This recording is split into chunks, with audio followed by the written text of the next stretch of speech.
1 in its Chandrayaan-2 mission and looks to collaborate with India on future lunar explorations. And we're hoping to benefit from the research that Chandrayaan-2 is conducting on the South Pole for our eventual return with a man and a woman to the moon, hopefully by 2024. So, Dipti, are we ready? Okay, well, on that note, if I need to speak more, I have a lot of questions for you bright young minds on lunar explorations. I'll leave you just with one. What was the important discovery of Chandrayaan-1? Water in the exosphere of the moon, that's right. And India will be the first country to land a rover on the South Pole. Very exciting. So without further ado, I want to invite my colleagues back again to officially launch today's program and provide you with some information about educational opportunities in the United States.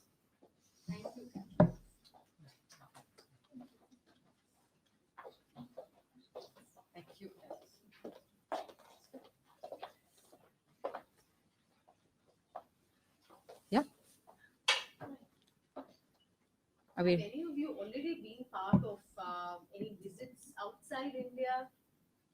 You have? Mm-hmm. Oh, you have visited the Space Center. So that's nice. They went on your tour? Oh, that's nice. That's really nice. Okay. Oh, okay. All right. So does one of you want to come and just say a few words to everybody else, even as you're sitting there, about your visit? You could just come up here. It's impromptu, it's informal, it's only us, so we're not yet gone alive. Oh, we are live. We are? Yeah. Are we live, sir? Yes, we are. Okay, then we have you speak Okay. perhaps. Yeah. Thank you.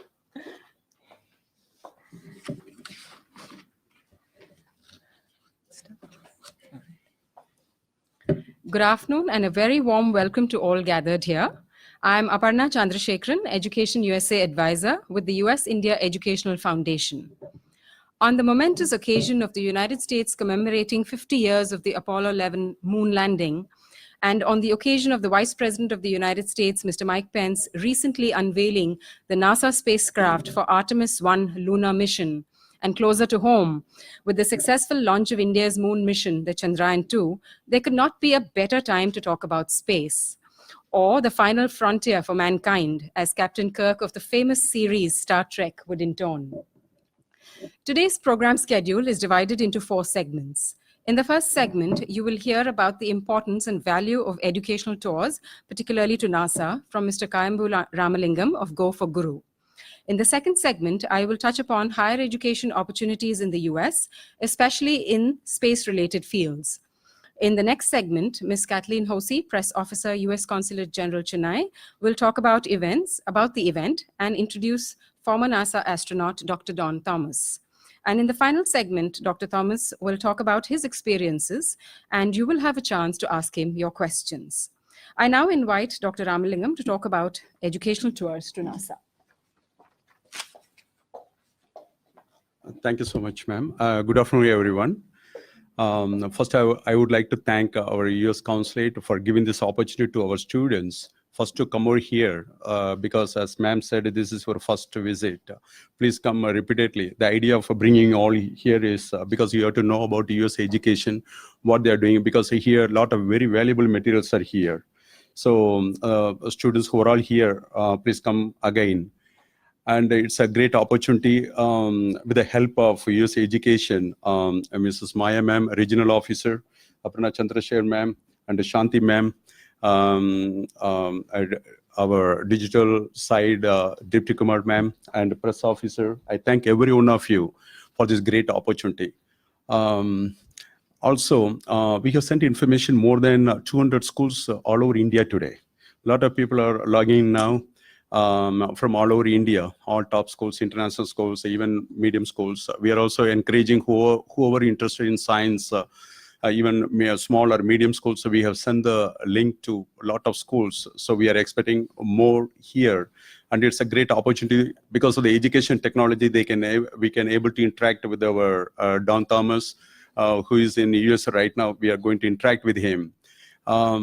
We have taken students, more than 4,000 students so far, to NASA. The great thing is it's an inspiring thing. Whenever almost half of the students here already, they came to NASA with us. They are meeting the NASA astronaut. They like to become a NASA astronaut. Also, in NASA, not only just a theoretical thing. They are doing experiments. They are learning something like a spacewalk or rocket simulator is there. And they have a very good opportunity to see all the launching pads over there. More than 150 launching pads are in Kennedy Space Center. So these are all inspiring things, and also they're meeting the astronaut, lunch with astronaut program or astronaut encounter. In one of the such program, I met Mr. Don Thomas, Mr. Vincent Scott, and also Mr. James Neal. We met 3 astronauts, and all 3 astronauts are helping us right now. See, really, they are interested in bringing this space science thing for our students in India. And already we have done a lot of online programs for our students here. And also another great thing is that Don Thomas is going to visit India. He's going to visit around 6 cities, including Chennai. He'll be in Chennai on August 28th. He'll be here in Savita University. Then next day, he's visiting Vellore, very popular V8 University. Then next day, he'll be in Park Engineering College in Coimbatore. Then next day, he's in Nagarkoil, Excel Group of Schools. Then Trivandrum, Cochin, Bangalore, and Hyderabad. He's traveling. Then 5th, he's flying out of the country. He'll be here for 8 to 10 days, including the week off. He'll be here for 10 days. These are all great opportunity for our students to meet him in person. And also, whenever I'm saying about this moon landing, we are celebrating 50th year.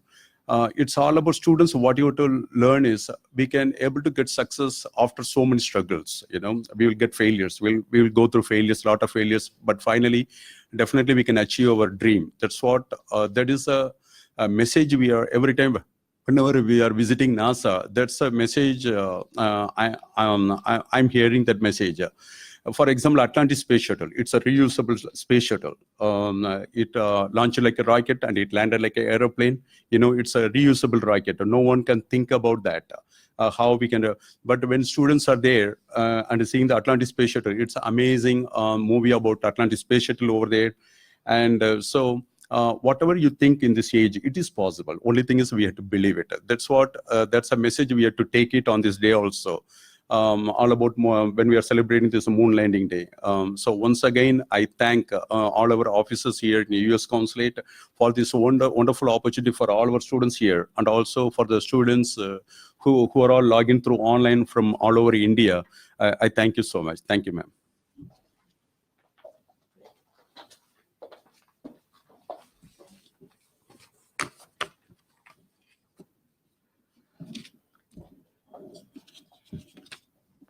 Thank you, Dr. Ramalingam, for that insight into educational chores to NASA. Moving on. From the eternal pondering over extraterrestrial life forms to the study of the universe and its complexities, from creating the safest design and the actual manufacturing and maintenance of a spacecraft, to the ethical and legal questions about planetary travel and human settlement on planets, the subject of space is vast and encompasses a wide-ranging fields of study. These include not only the popular majors and the well-known ones like aerospace and aeronautical engineering, electronics and communications engineering, astronomy, engineering physics, or material sciences and planetary sciences. But there are many other interdisciplinary fields which also impact the study of space. And these include astrobiology, space medicine, cosmology, space architecture, space law, forensic astronomy, and even nutrition. The possibilities of study are as endless as space itself. If you are looking for information on US higher education, then Education USA is your official source of information on higher education. Education USA is a US Department of State network with 400 plus advising centers in 180 countries. In India, there are 7 Education USA centers. Of these, 5 centers in the city of Delhi, Mumbai, Chennai, Kolkata, and Hyderabad are hosted by the Binational Center US-India Educational Foundation, while 2 others in the cities of Bengaluru and Ahmedabad are hosted by private trusts. The United States is home to 4,700 accredited educational institutions, and many of these offer a world-class education related to the study of space at the undergraduate and graduate level. Depending on your level of study, you may choose to attend a community college, a liberal arts and science college, a women's-only college, or a university across the 50 states of the United States. We advise students to start early, as the university application timeline may take anywhere from 12 to 18 months of preparation. The 5 steps to US study as outlined here can serve as a guideline for your preparations. US universities look at the holistic profile of students when reviewing their applications. If you are applying for a bachelor's degree or an undergraduate degree, as it is called in the US, then not only should you have a good academic record, but your profile should also exhibit active involvement in extracurricular and community service activities. If you are applying for a master's degree or a graduate degree, as it is called in the US, you should be focused on doing research, publishing papers, maybe doing internships and projects, of course, and also having a good academic profile. If you are currently studying in grade 9 or 10 in high school or in the second year of your bachelor's degree in India, then this is the ideal time for you to visit the Education USA Center here at the US Consulate General in Chennai and learn more about studying in the US. You may connect with Education USA through our website, which is educationusa.state.gov, or our Facebook page or YouTube page, which is Education USA India. You can also connect with Education USA via email or phone, the contacts for which will be shared in the next slide. And finally, you may also download our recently launched Education USA India mobile application, or the mobile app, to learn more about US higher education. So these are, as stated on the slide over here, these are the contact information for the Education USA Center in Chennai. And you may please make a note of these contacts and reach out to us if you have any questions about studying in the US. With that, I will now move on to the next segment of the program. I invite Ms. Kathleen Hosey, Press Officer, US Consulate General, Chennai, to talk about the event and to introduce Dr. Dawn Thomas. Thank you.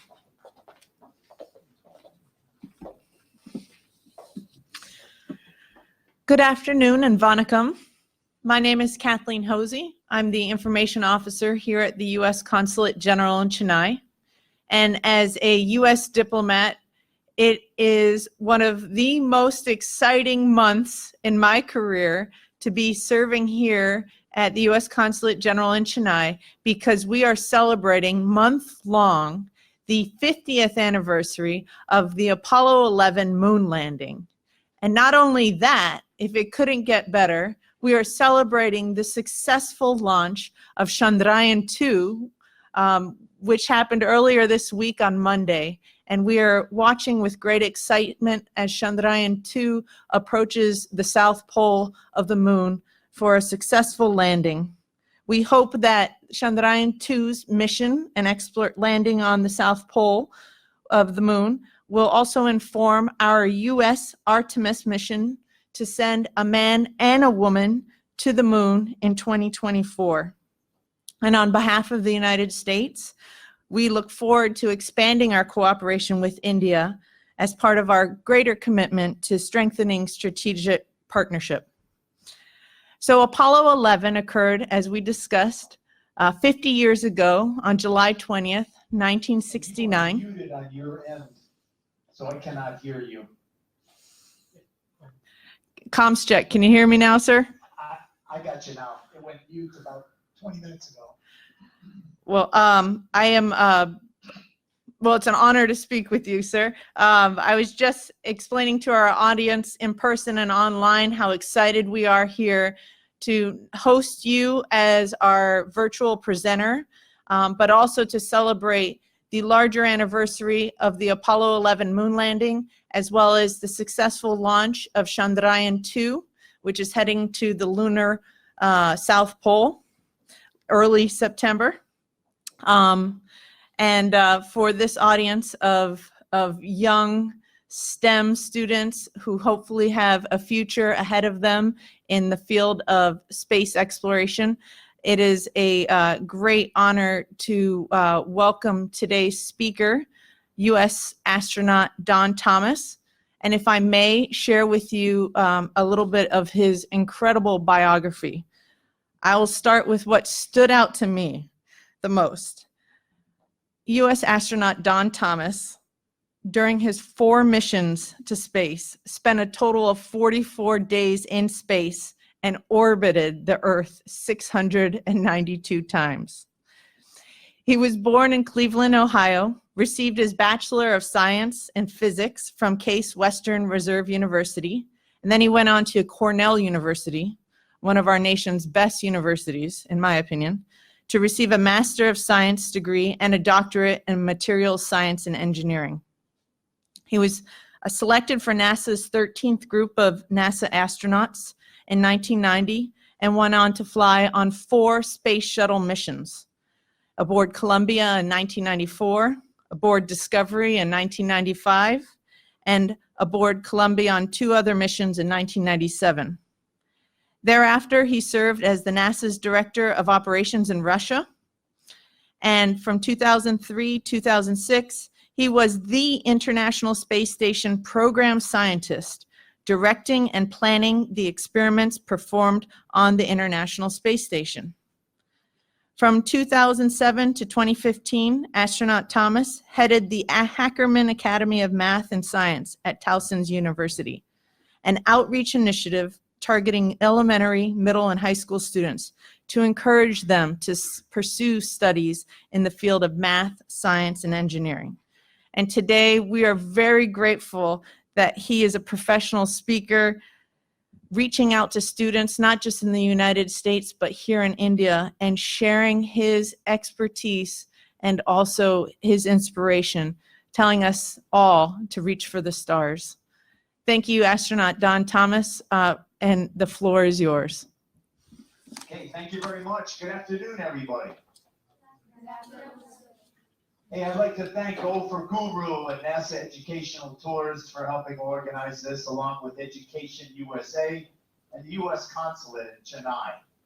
My mother used to work at the U.S. Embassy up in New Delhi, and although I never got to visit her when she was working there, I've got close ties, and I had the great pleasure to visit India on 2 occasions. I was in Mumbai about 3 years ago, and I look forward to coming back to your country in the near future. So, as you heard, my name is Don Thomas. I had the amazing opportunity to fly on 4 space shuttle missions. And what I'm going to do this afternoon is share with you a little bit about what it's like to live and work in space. We'll talk about how we eat, sleep, and exercise up there. I'll show you a few pictures, some of my favorite views of the Earth taken from space. And we'll talk about the landing. And then after that, we'll open it up for questions. So with that, let me go ahead and share my screen here.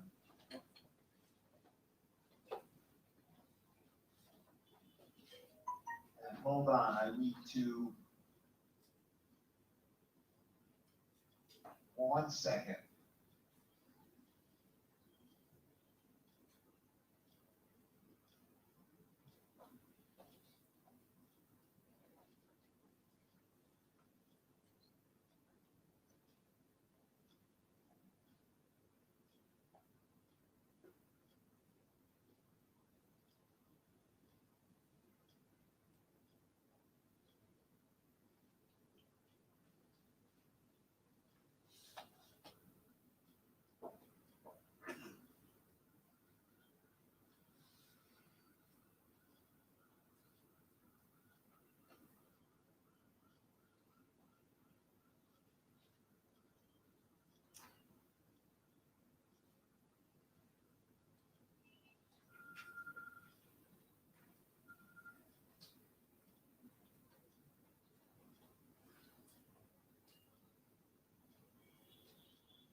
And can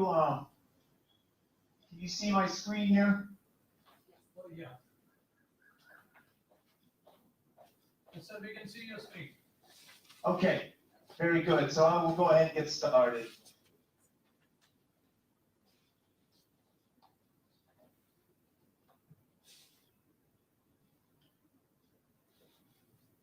Hold on, I'm having some problems here advancing my slides.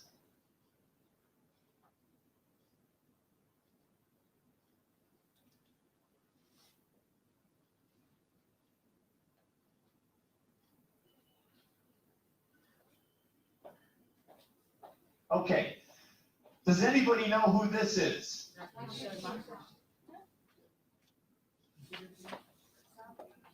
Any of our students recognize this individual? Rakesh Sharma.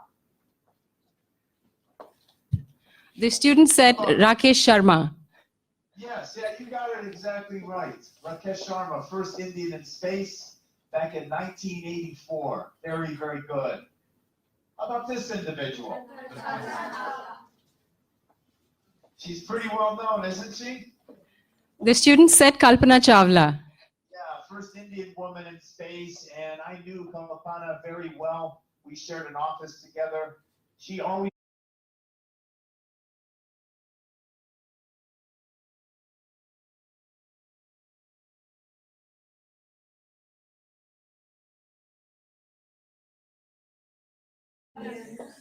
The student says she's Sunita Williams.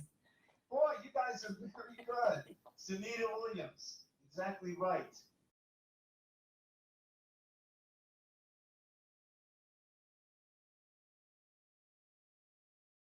The anniversary of the Apollo moon landing together. So these are just, I wanted to review and see how much you guys knew about Indian astronauts, and you are very sharp. This is a good group we have today. How about this group? Buzz Aldrin. Yeah, these Neil are the Armstrong, Apollo- Buzz Aldrin, and Michael Collins is what the students are saying. Neil Armstrong there on the left, Mike Collins in the center, and Buzz Aldrin on the right. And as we mentioned, on July 16th, 1969, a little over 50 years ago, they launched from the Kennedy Space Center aboard their Saturn V rocket, heading to the moon. And on July 20th, Neil Armstrong and Buzz Aldrin got inside the lunar lander. They separated from Mike Collins in the command module, and they began their descent down to the surface of the moon. They landed successfully, and it was a few hours later where Neil Armstrong took the first step on the moon. It was at 10:56 p.m. Eastern Time in the United States, so it was early in the morning over in India at that time. And this is a picture of Buzz Aldrin coming down the ladder towards the lunar surface. Here's a picture of that Neil Armstrong took of Buzz Aldrin standing on the lunar surface. And if you look carefully in the visor of the picture there, this is what it looks like. And right there is Neil Armstrong. It's one of the only pictures we have of Neil Armstrong on the moon. He had the camera on his spacesuit, so there are very few pictures of him on the moon.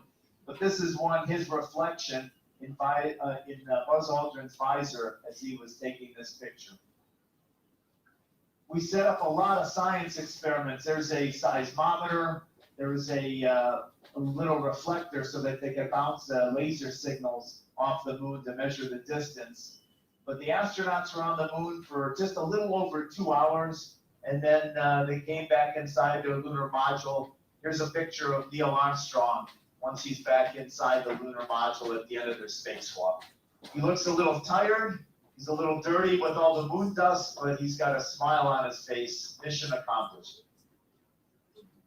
Then the next day, they blasted off the moon, and Buzz Aldrin and Neil Armstrong rendezvoused back with Mike Collins.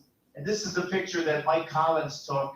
In the background, you see the Earth, and then in the front, you see the lunar module with Buzz Aldrin and Neil Armstrong. And Mike Collins says this is a picture of everybody he knows in the whole universe is in this picture. And just 50 years ago yesterday, they landed in the Pacific Ocean. And we had our recovery crew there to help get them out of the capsules, bring them back to a aircraft carrier, and we brought them back ultimately to Houston, Texas then. So just 50 years ago yesterday, they were out in the Atlantic or Pacific Ocean, as you see here. They were in quarantine for 3 weeks to make sure they didn't have any moon germs. And this is a picture of a world tour they did following their program. They were quarantined. They went around the world. I think they visited 35 countries in 40 different days just to share the celebration with everybody around our planet, because this was truly an event for all of humanity, not just for the United States, not just for Neil Armstrong and Buzz Aldrin, but for the entire planet Earth. And I want to share this picture with you. This is Neil Armstrong and his wife, and that's me and my wife, Simona. This is back in 1997. I invited Neil Armstrong to come down to my launch. He was from the state of Ohio, and I'm from Ohio. So I wrote him a letter, invited him to launch, and he agreed. He said, I'll be there.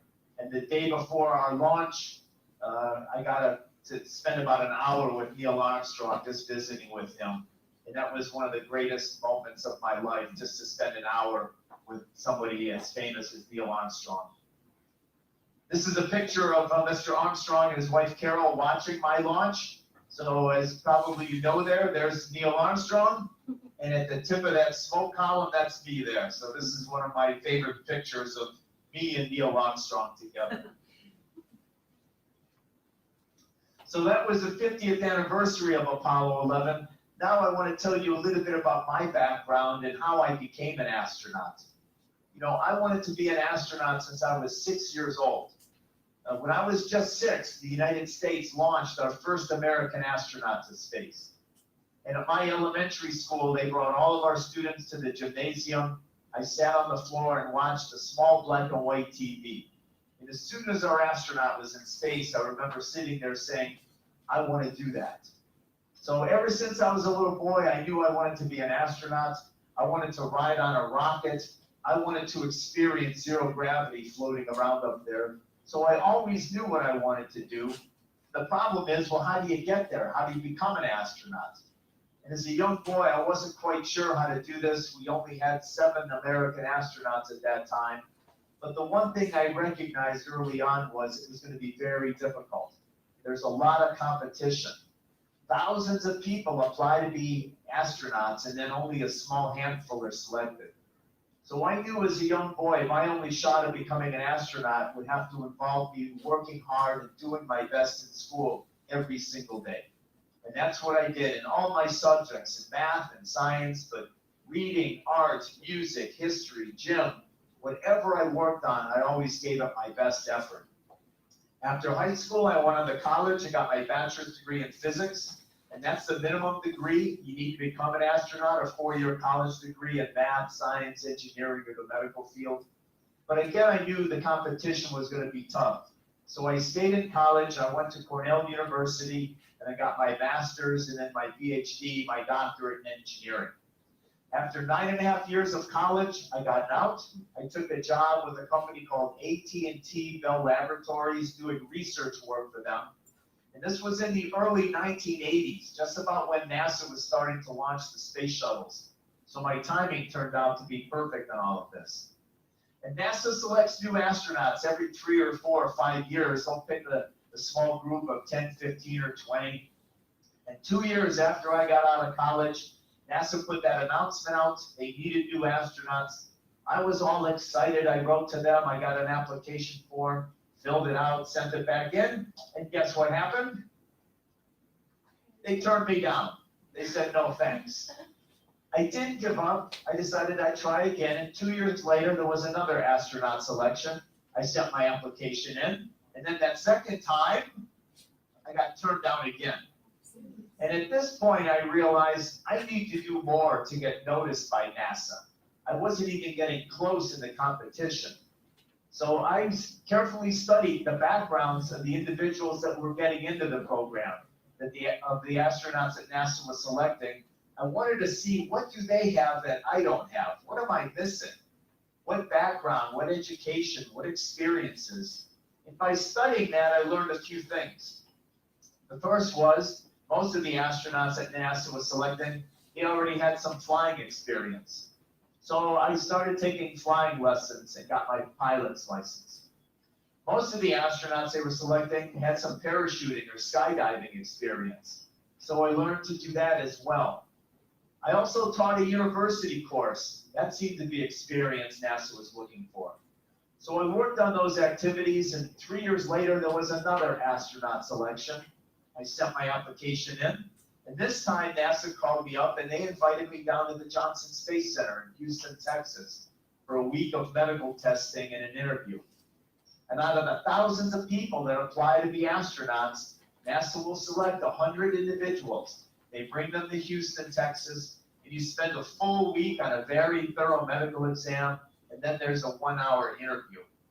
I passed all the medical exams, I went on to the interview, and that went very well. And at the end of the week, I went back to my job, and I thought, boy, that couldn't have gone any better for me. And I just sat there and waited to see, did I make it or not?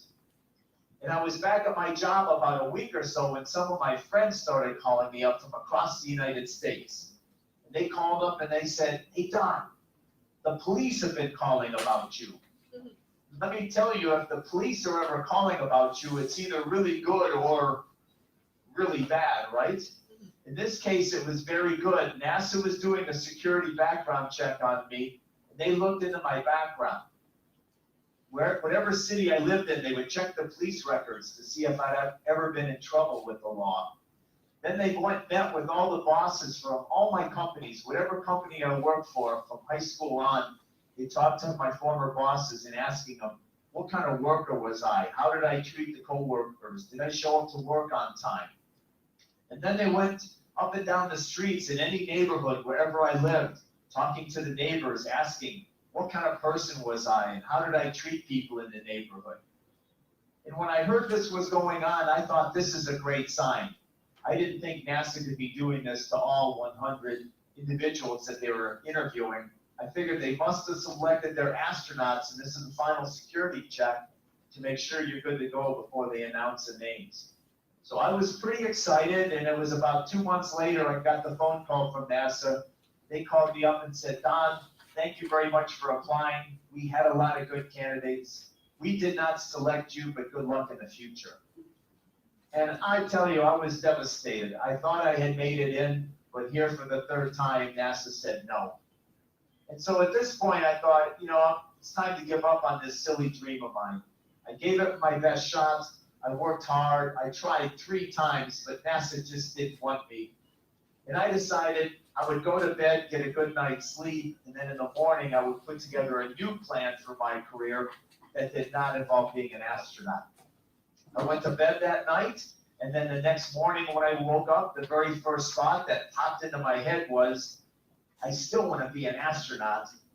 So I asked myself, are there any more of these little things I can do to improve my background, to make myself a better candidate?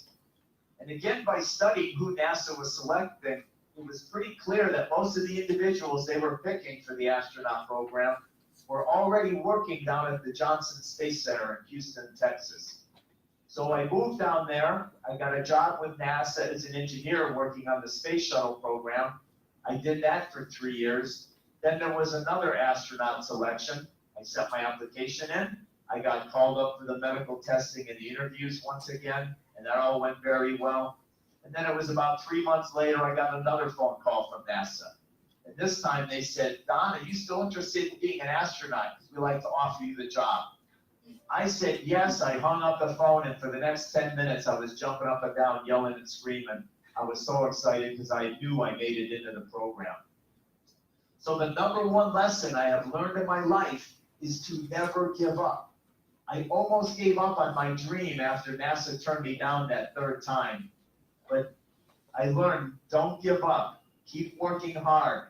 Whatever dream you have in your life, don't give up on that dream. It takes hard work. It takes time to get there. The first time I made it to space, I was 39 years old. And 39 years old is pretty much an old man, right? So for all of you there today, just remember, work hard, do your best every single day, and never, never give up on your dream. And I went from this little boy just dreaming of going into space to getting assigned on 4 space shuttle missions. This is the crew for my last flight. The last time I was in space was 22 years ago. 22 years ago this month, I was aboard Space Shuttle Columbia with this crew. We've got 2 military pilots in the front row with the helmets that help us fly the shuttle. On our left-hand side with the helmet is our commander. His name is Jim Halsell. He was an Air Force test pilot. On the right-hand side with the helmet is our pilot. Her name is Susan Still. And Susan was a pretty unique individual. She's only the 2nd woman to pilot the space shuttle. And Susan was one of our country's top Navy fighter pilots. So it was a great opportunity for me to fly with her on this mission. And then in the background, we've got 5 of our science astronauts. We're called mission specialists. Our job is to do the science. We work the robotic arm on the shuttle if there's a need for that. We deploy satellites and do spacewalks. So we each have our area of specialty on the crew. You probably don't recognize that guy on the far right-hand side, but that's the way I used to look 22 years ago before gray hair, wrinkles, and a few pounds around the middle. And there you see the space shuttle on the launch pad. I took this picture the night before my first mission. Went out there about midnight or so with another one of the astronauts. And it was pretty amazing just to stand there at the base of your space shuttle, all lit up with those bright lights against that pitch black sky. And as I stood there gazing up at it, I had incredible butterflies in my stomach. A little piece of me was nervous, a little piece of me was scared, but my main emotion was one of great excitement because I knew 12 hours from when I'm sitting inside this thing, 12 hours from when I'm taking this picture, I'd be sitting inside blasting off on my first mission. And I almost couldn't believe where I was and what I was about to do. So they bring the astronauts out here on launch morning. We take an elevator up the side there, and right near the nose of the shuttle, there's a little walkway or bridge we walked across, and we crawl through a round hatch or door to get inside the shuttle.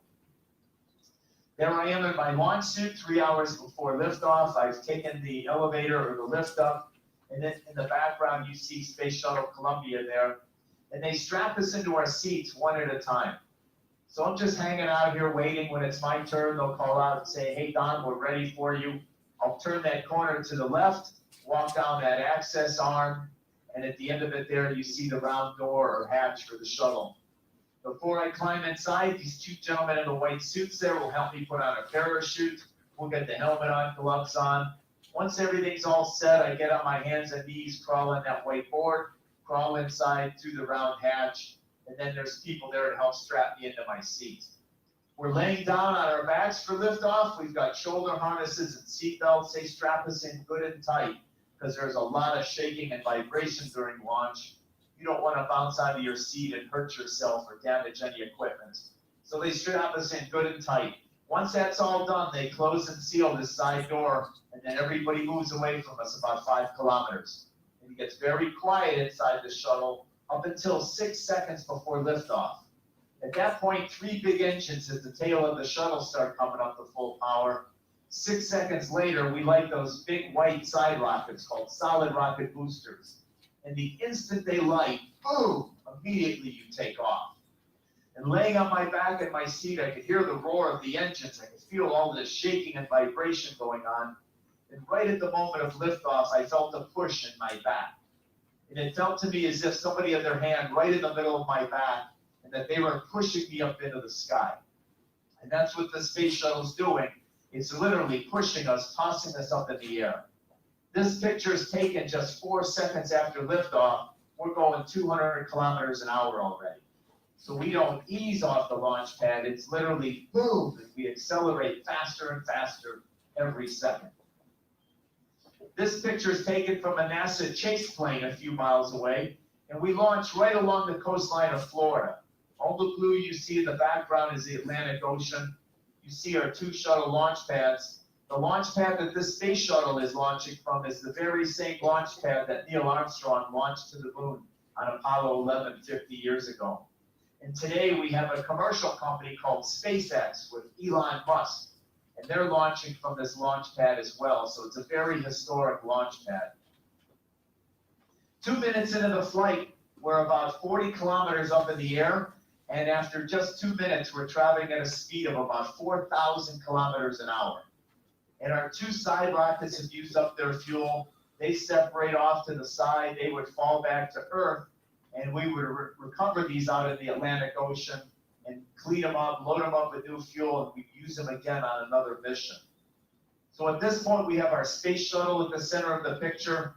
Those three bright white dots that you can see are the three big engines that are burning.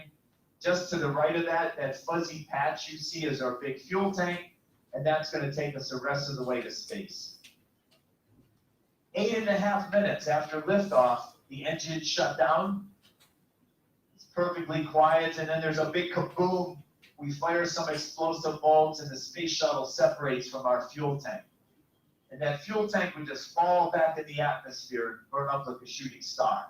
It's the only part of the space shuttle we did not reuse. And that would leave us then with the space shuttle orbiting the Earth. It only takes 8.5 minutes to get to space. That was always amazing to me. I'll bet it took many of you more than 8.5 minutes to get to the Consulate there this afternoon. And then that short period of time, you could end up being 300 kilometers above the Earth. And at this point, we're traveling at a speed of 27,000 kilometers an hour. That turns out to be 7 kilometers a second. So imagine how fast you could get home today after this presentation if you could travel 7 kilometers a second. Most of you would be home within a second or two. And we travel so fast that we go around the Earth, we go all the way around in only an hour and a half. On 3 of my missions in the back of the payload bay of the space shuttle, we had a science module that you see in this picture. And it's very similar to one of the modules we have up on the International Space Station today. And once we got to space, we'd float through a tunnel, go back and do a lot of science experiments. And typically these science missions were 2 weeks long. This is Chaki Bukai, the first Japanese woman in space. And I flew with her on my first mission. And in space, you don't walk around like we're used to doing here on Earth. When you want to move around in space, it just takes a little push with your finger, and you go sailing through the air like Superman or Superwoman. And you'll keep sailing until you hit a wall or until you reach out to stop your motion. If you like doing somersaults, you can start flipping in the air. And you go round and round all day until you get tired. So what do you think? Does it sound like fun in space? We have a lot of fun. It's a blast floating around up in space. Here's a picture of Susan, our pilot, and Susan's typing on a laptop computer there. And I want to point out one feature. If you look at her toes, you'll see she's got her toes hooked on that vertical gold pole. If she didn't do that with her toes, every time she would hit the keyboard on the computer, what do you think might happen? She would go bouncing off. It's one of Newton's laws. For every action, there's an equal and opposite reaction. But if she just pinches that bar a little bit with her toes, she can stay in position, float in the air, and type on the computer all day long. So space is a really fun, comfortable environment to be in. And in space, there's no up or down. I think we pretty much agree which way is up and which way is down here on Earth. But in space, there is no up or down. And you know here on Earth, if you stand on your head, all the blood rushes to your head because of gravity. I'm sure you felt the pressure from that. In space, that doesn't happen. You go upside down, you feel totally normal. And in space, wherever your head is pointed, that direction is up for you. Wherever your feet are pointed, that's down. So this is Nancy and Kevin on my second flight. Nancy's looking at Kevin there saying, hey, Kevin, you're upside down. Well, Kevin's looking right back at her saying, no, you're upside down. In his little world, she's the one that appears to be upside down. So in space, you never feel like you're upside down. It's everybody else in the room. Now in space, we don't have a refrigerator, freezer, microwave oven, nothing like that. So most of our food is freeze-dried, and it comes in small plastic packages like you see in this picture. And to prepare a meal, we bring that food package over to a food station. The needle will poke inside that package. We can inject some hot water. That dry, hard food will absorb that water, soften up, and after a few minutes, it's ready to eat. You know, and we just cut that package open with a pair of scissors and eat it with a normal fork or spoon. The food is okay. It's not delicious, but it's okay.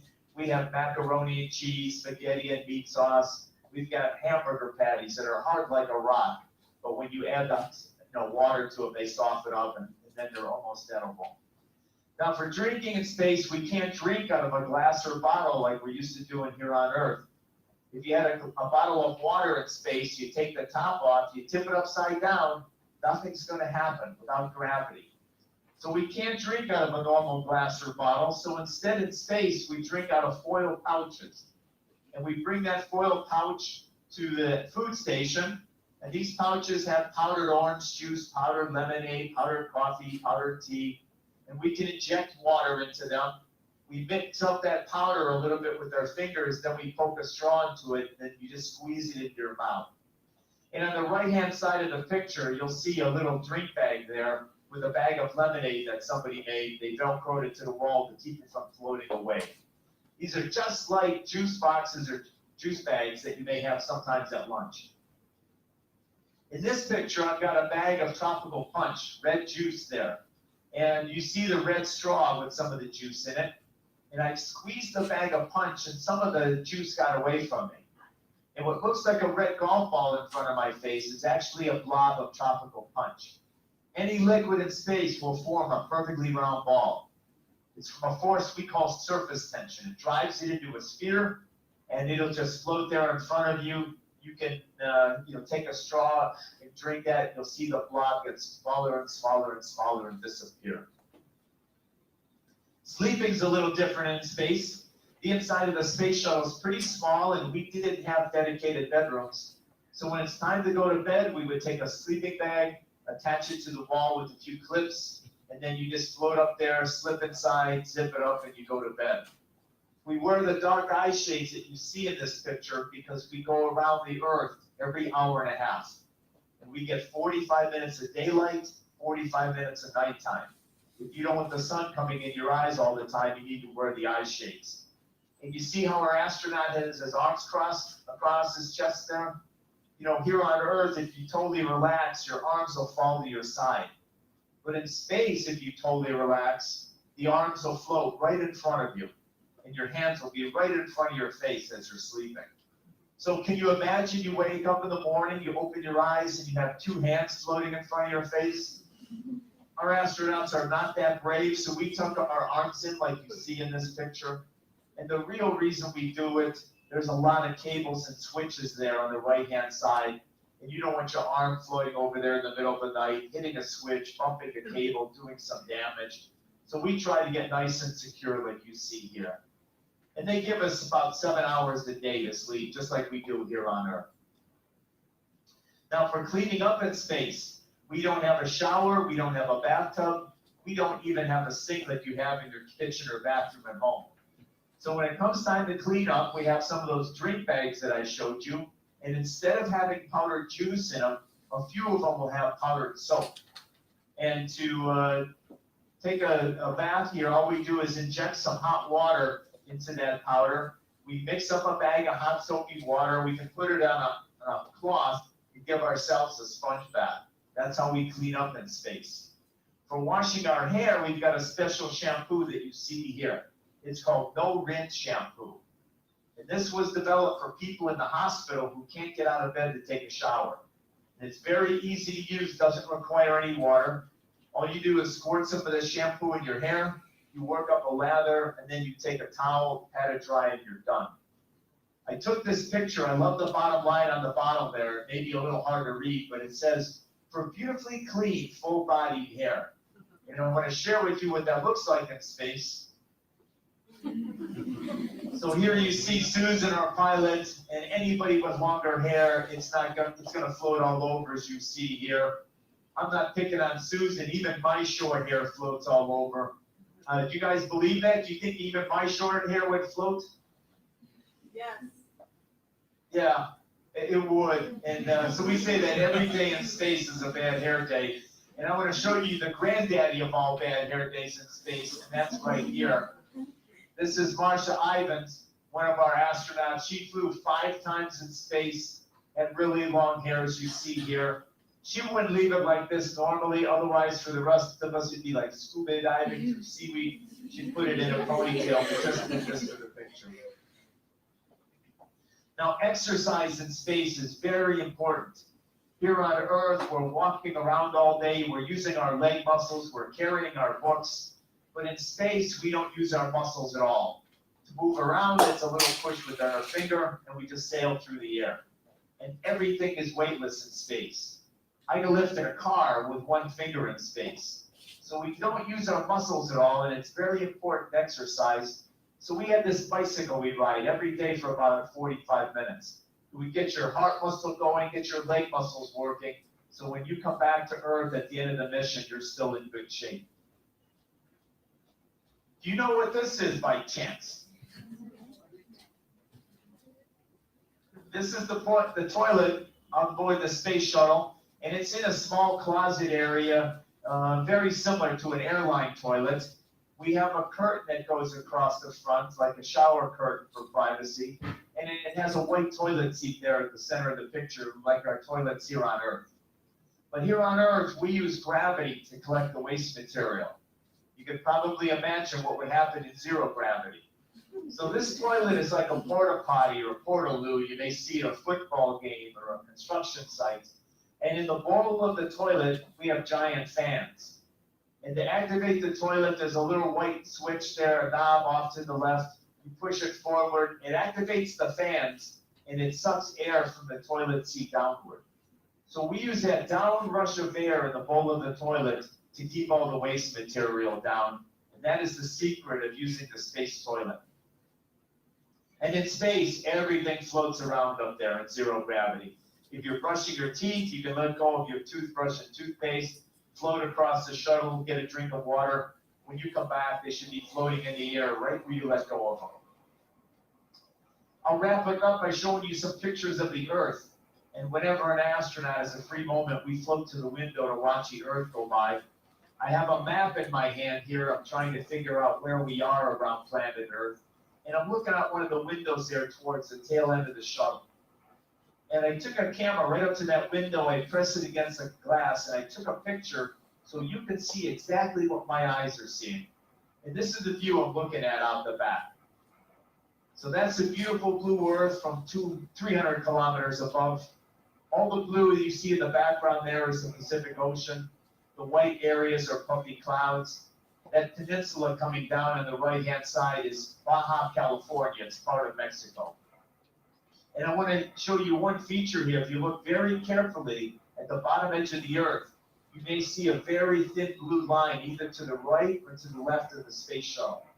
Can you see that blue line today? Yes. And does anybody, can you guess what that blue line is? Somebody say ozone layer. It be loud.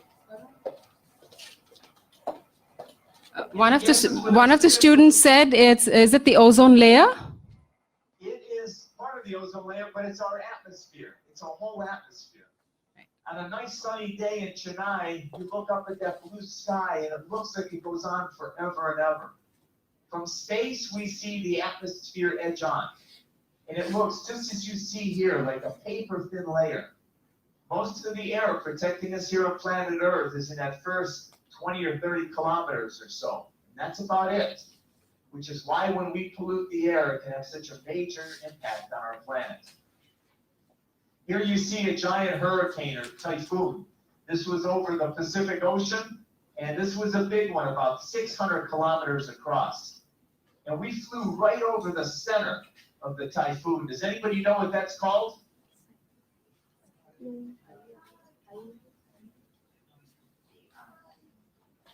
The eye.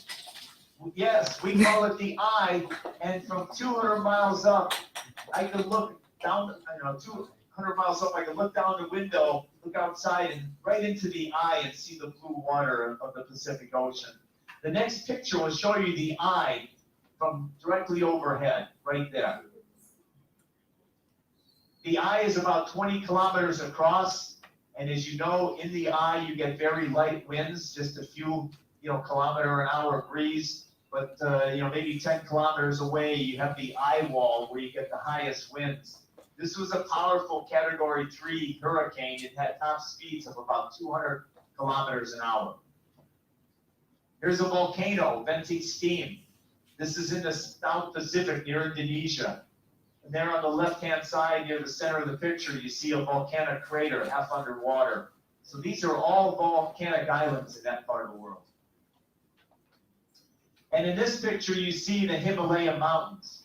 And right at the very center, you see the top of Mount Everest there. And I've seen the top of Mount Everest about 25 times during my missions. I call it the lazy man's way to see the top of Mount Everest. And no climbing involved, just cruising overhead as I look out the window. But I use this picture to illustrate some of the things I got to see and do during my career. I've never climbed Mount Everest, never will in my lifetime, but I've seen the top of it many times. I've seen the Great Barrier Reef off Australia. I've seen the Amazon rainforests down in Brazil and South America. I've seen Mount Kilimanjaro, a big volcanic peak in Africa poking up through the clouds. So many amazing sights around planet Earth. Does anybody recognize this beautiful part of planet Earth?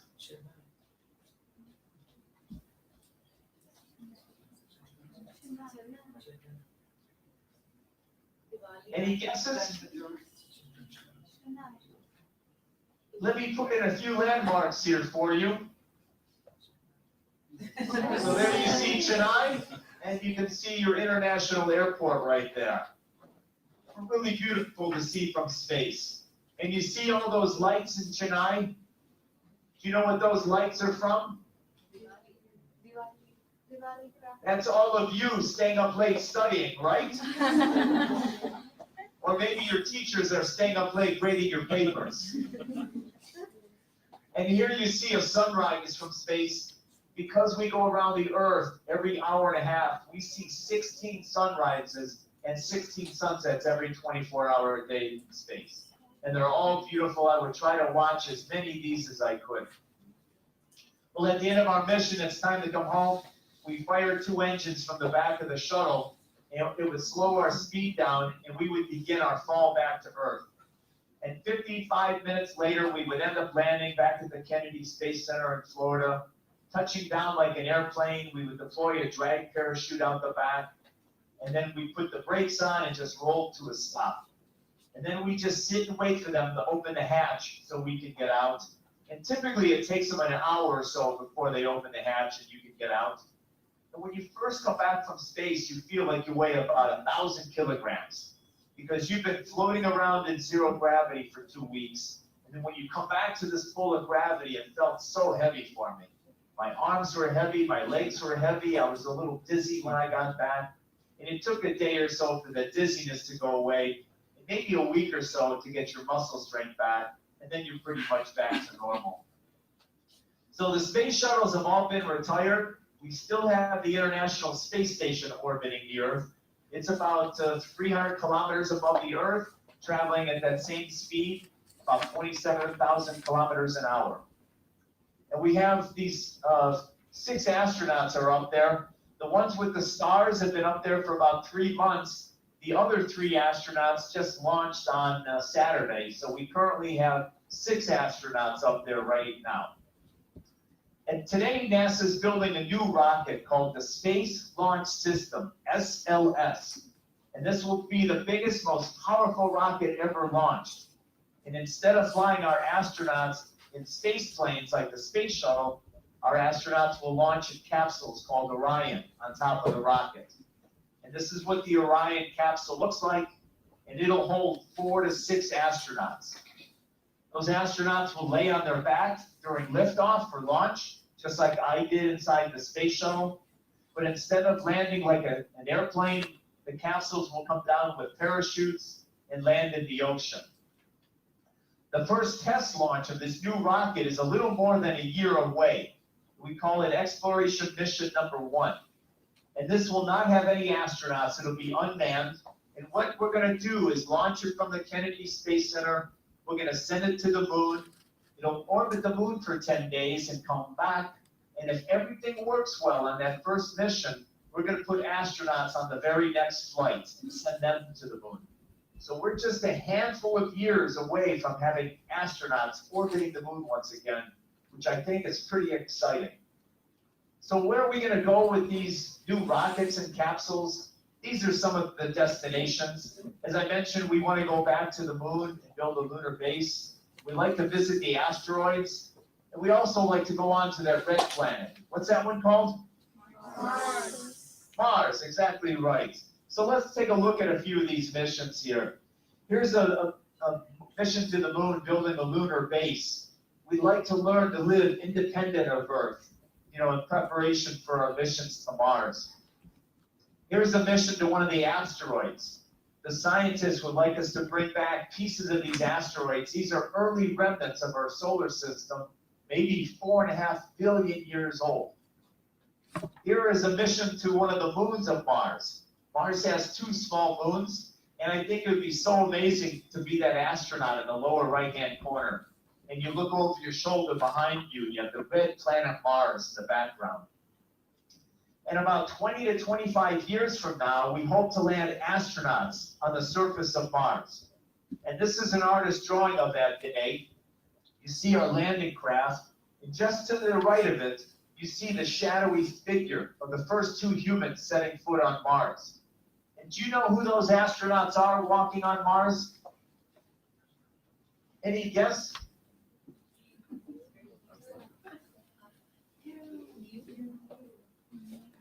Do the students have any idea who those astronauts are?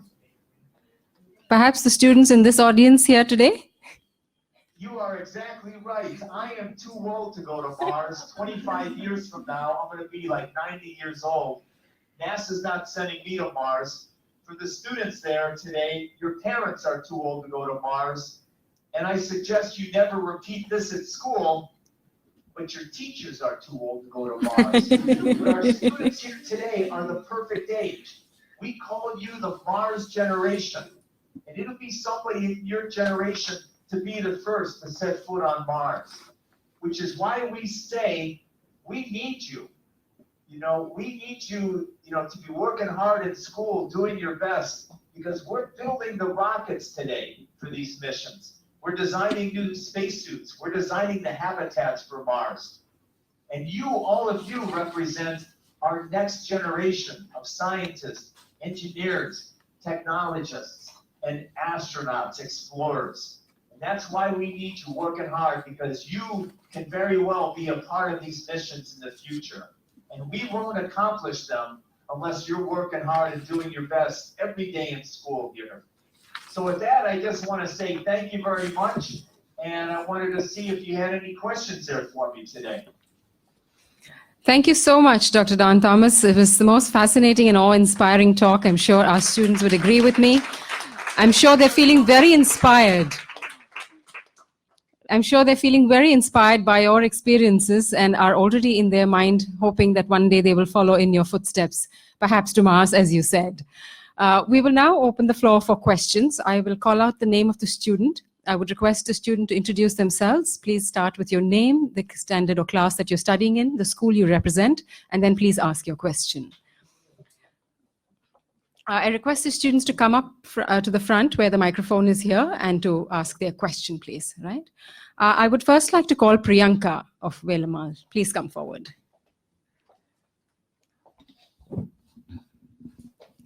Myself, Priyanka. I'm from Velamal West. If you were given another experience to travel in space, what would you like to explore this time? Yeah, thank you for that great question. I always wanted to go to the moon. Neil Armstrong landed on the moon when I was about your age. And I always dreamed of going to the moon and looking back at Earth and seeing it as a small ball, blue ball floating in the blackness of space. So if I could go on one more mission, I would definitely vote to go to the moon. I'm also jealous of your youth here. I would love to go to Mars. That's something I'm too old for, but it's something your generation will be doing. So I'm a little jealous of your youth there. But I think given one destination, it would have to be the moon for me. Thank you, Dr. Thomas. Thank you, Priyanka. I next call upon Manisha to ask her question. Please come forward.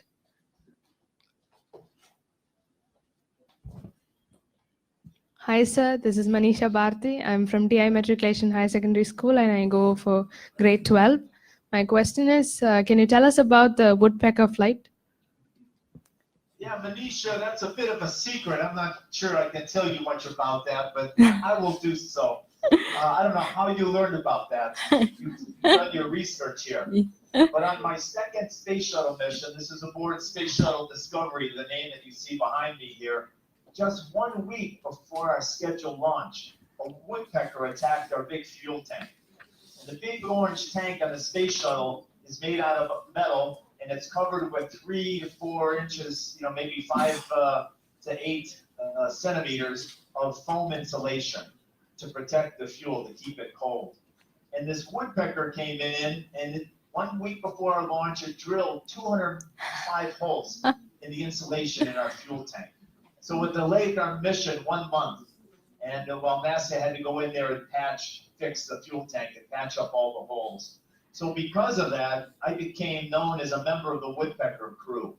And sadly, this is how I'm famous in my life. We had a lot of woodpecker jokes during that flight. Thank you, You've done Dr. your Thomas. research, Manisha. Thank you. Thank you, Dr. Thomas. Thank you, Manisha. I next call upon Sri Hari to come forward and ask his question.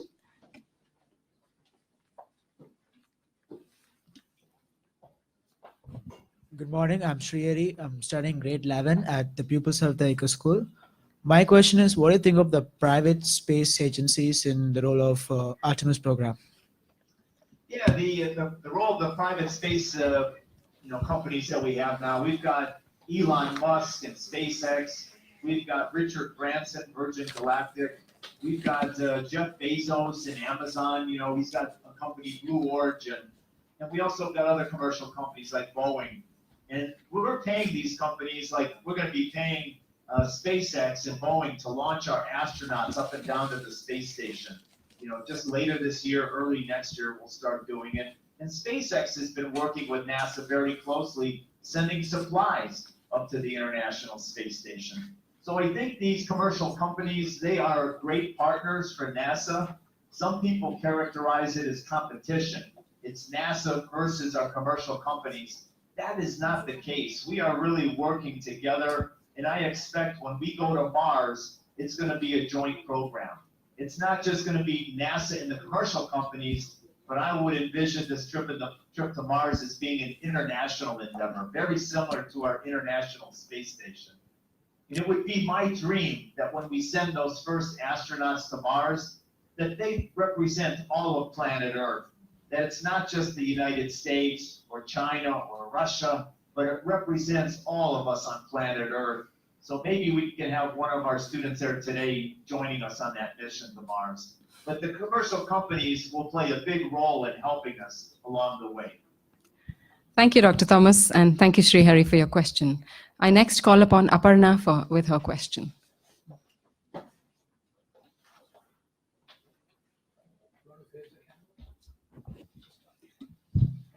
Hello sir, this is Aparna from GT Aloha Vidya Mandir. And may I know, is there any other planet where the life form exists? We have had the astronauts go to the moon and brought back samples. We have not found any life on the moon. We've had rovers on Mars, and we have not found any life there either. There's only one place in the whole universe that we know for sure that life exists. And where is that? Earth, that is it, which is why we got to take really good care of our planet. But having said that, I do believe there's other life in the universe. With the Hubble Space Telescope, NASA zoomed into a small part of the sky about the size of the disk of the full moon. And in that one small part of the sky, NASA discovered there were 15,000 galaxies. Each galaxy has 10 billion stars. Wow. We think every star has multiple planets like our sun does. And we think these galaxies are evenly distributed in the sky. So wherever you look in the sky, day or night, in roughly the area of the full moon, you're looking at 15,000 galaxies. So given those billions of galaxies, billions of stars in each of them with multiple planets, I do think there's other life out there, but we have not found it yet. We are still searching for that. Another kind of good candidates for searching for life in our solar system. Some of the moons of Jupiter and Saturn are ice covered, and we know they have liquid water oceans underneath. So right now, NASA is thinking about missions to land a spacecraft on these moons, drilling into the ice to get down to the oceans to see if there's any small bacteria, any life there that exists on any of these other worlds. So we're still searching for other life in the universe. We have not found it yet, but we continue that search. Thank you, sir. Dr. Thomas, and thank you, Aparna. I next call upon Aparajita to come forward with her question. I'm Aprajita, I'm in grade 8 and I'm coming from the GK World School. My question is, I'm keen to learn or study about the English literature. So do I still have the opportunity to be an astronaut or work in space science? So what did you want to study? Say that one more time. English literature. English literature. Yes, understand. You know, right now our astronauts are mainly military pilots and scientists and engineers. That's the core of astronauts. When we go to Mars, you know, we're going to need not only military pilots and scientists and engineers, we're going to need some really good technicians, people that can fix things that break down. We're going to need medical doctors as well. And if we build a base on the moon or a base on Mars, we're going to need even a broader spectrum of people. So I can imagine, like, we have not had a program where we sent an artist or a writer to space, but they had NASA had plans to do that many years ago, but it never came to fruition. But that's maybe something. Once we build a colony and we want to expand the people living there, I think then there's perfect opportunities for somebody like yourself to travel to Mars or go to the moon. And you can help write about that experience, because usually astronauts, we don't have the vocabulary. We always say, boy, the Earth is beautiful. It looks beautiful. It's spectacular. We need somebody like you to express those thoughts in better words than most of the astronauts can provide. Thank you, Dr. Thomas. You've given hope for those who are studying humanities and social sciences as well. Very important fields. Thank you. And thank you, Aparajita, for that lovely question. We next call upon Sabarish to ask his question. Good morning, sir. I'm Savrish from grade 7 and I'm coming from the GK World School. So will spacecraft be an alternative to travel in aeroplanes in the near future, say after 50 years? So you want to travel across the around the world, but we do so in airplanes or, Yes. or spacecraft? Yes, sir. You know, I don't know if it'll ever come to that. It's very expensive to launch a rocket. So there's been some ideas. Maybe we launch from Chennai and it would take maybe 25 minutes, 40 minutes to get to the United States. We could do that, but it's very, very expensive to do that. So I'm not sure that'll be feasible. But maybe someday we have space planes like that, and we can get around the planet even sooner. Today, if I was going to travel to Chennai, and I will be there next month, it'll take me 18 to 20 hours to fly there. I would much prefer to get on a rocket and be there in maybe 35 minutes or 40 minutes. So maybe further in the future we do something like that. But right now it's just too expensive to just fly, you know, from point to point on planet Earth like that. But I can see you're thinking about the future here. Exactly. Thank you, sir. Maybe Sabarish will come up with some plans for a rocket, domestic rockets, if you can call them that. All right. Exactly right. Thank you, Dr. Thomas, and thank you, Sabarish. I next call upon S. Archana. Hi sir, this is Archana. I am from Nahar Public School, grade 11. My question is, what might future aircrafts look like? You know, our future aircraft or spacecraft? Spacecrafts. Future spacecraft, you know, we had the space shuttle. It looked a lot like an airplane, but we've gone back to the capsules, like I showed you the Orion capsule there. And the reason we do that, it's much safer to put the astronaut on top of the rocket. And in case the rocket blows up, we can pull the capsule and the astronauts free and try to save their lives. In the space shuttle where I was sitting, I would just be maybe a few meters from million liters of explosive rocket fuel. So I think the future ones that you're going to see are going to be the capsules on top of rockets. And maybe further down the road, we come up with some more space planes. And I think you're going to see other spacecraft, much bigger ones, when we head to Mars and deeper into space. They're going to look more like some of the science fiction, like Starship Enterprise from Star Trek in the future. So you may see things like that. For the next 10, 20 years, I would anticipate smaller capsules with the astronauts on board. Thanks. Thank you so much, Dr. Thomas. And to Archana, one more question from a student, Indu Padmashri.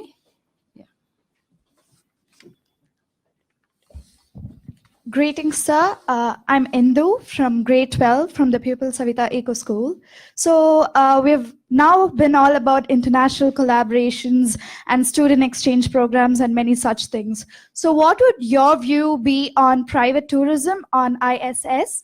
And also, what do you think are the risk concerns affiliated with it? And is it just a mere fundraising initiative? Yeah, space tourism up to the International Space Station, to be honest with you, I'm not too wild about that.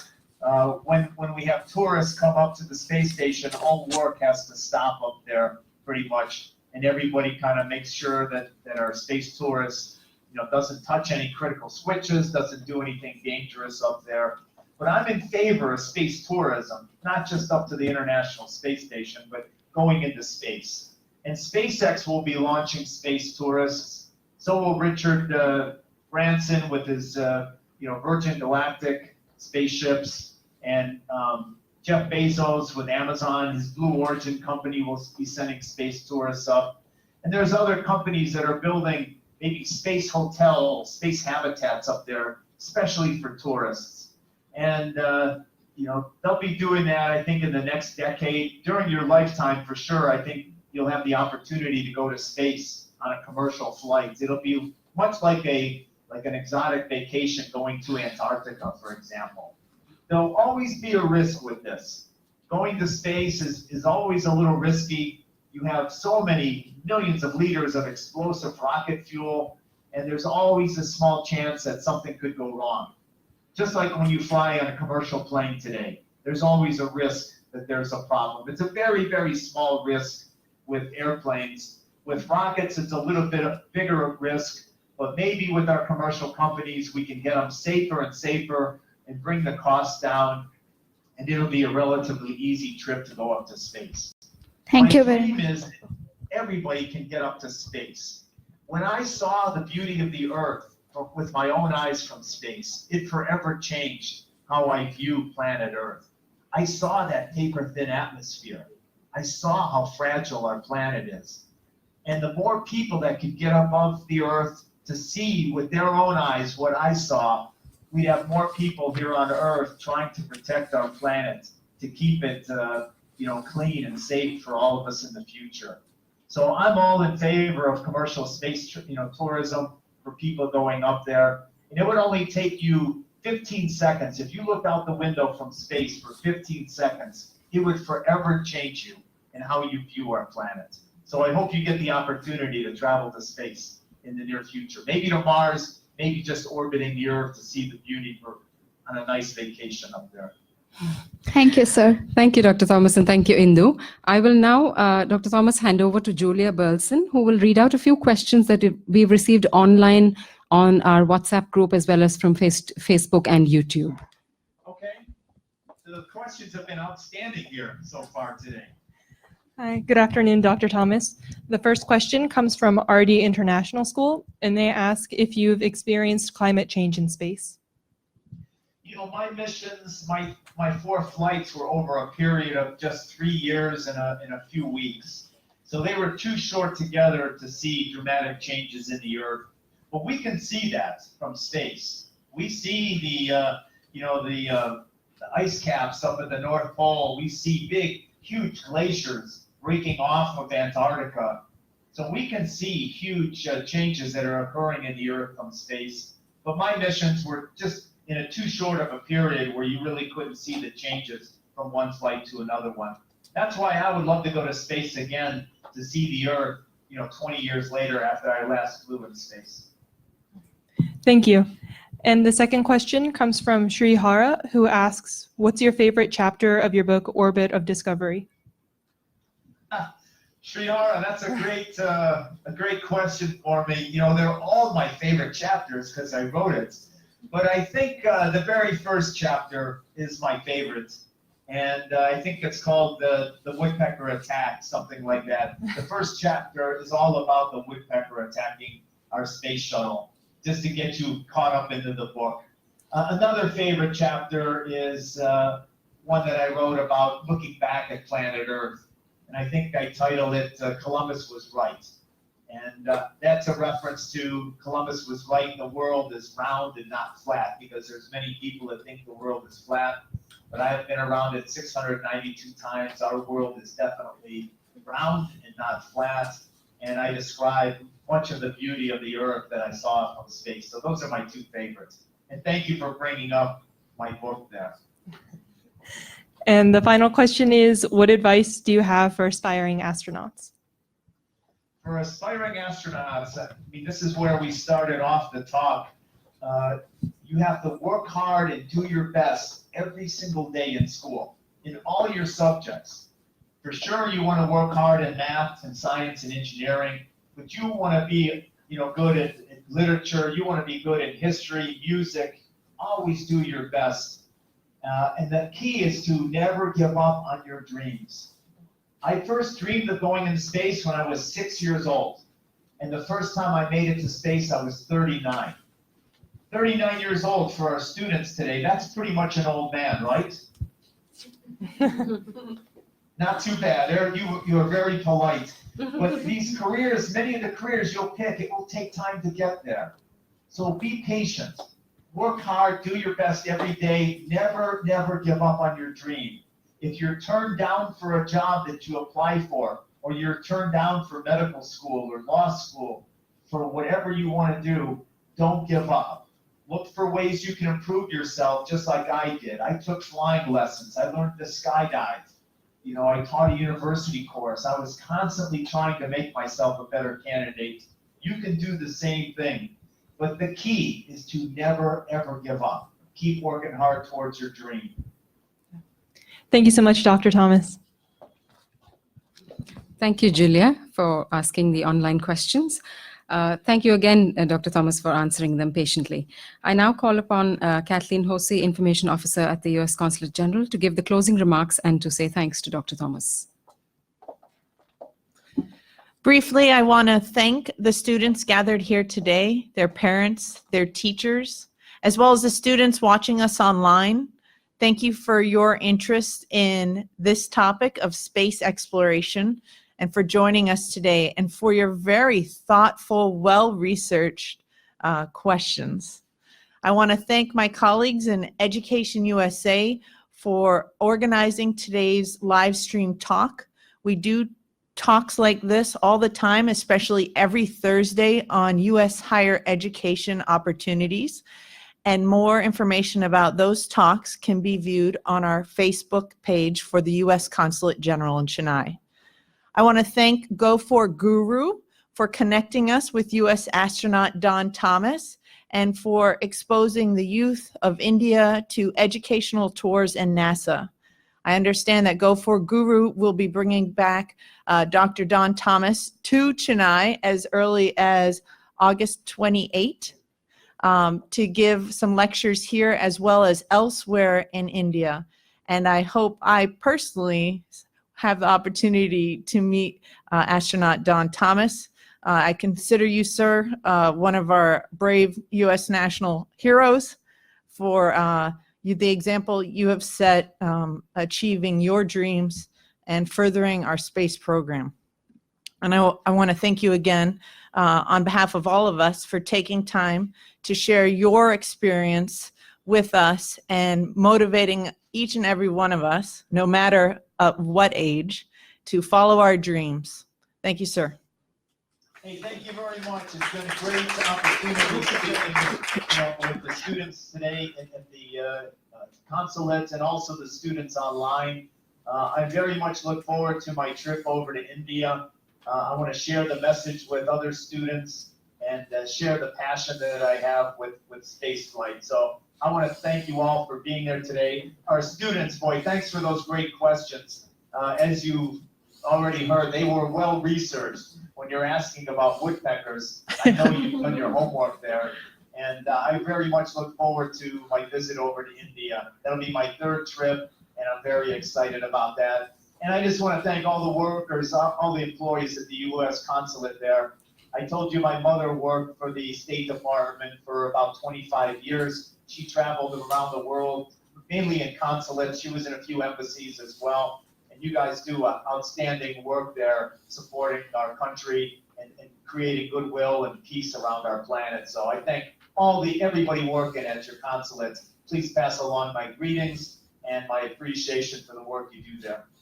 Roger, will do, sir. And if you would stand by for a photo with the audience who are gathered here in person, we will say farewell to our live streamed audience at this point and invite our in-person audience to take a photo with U.S. astronaut Don Thomas.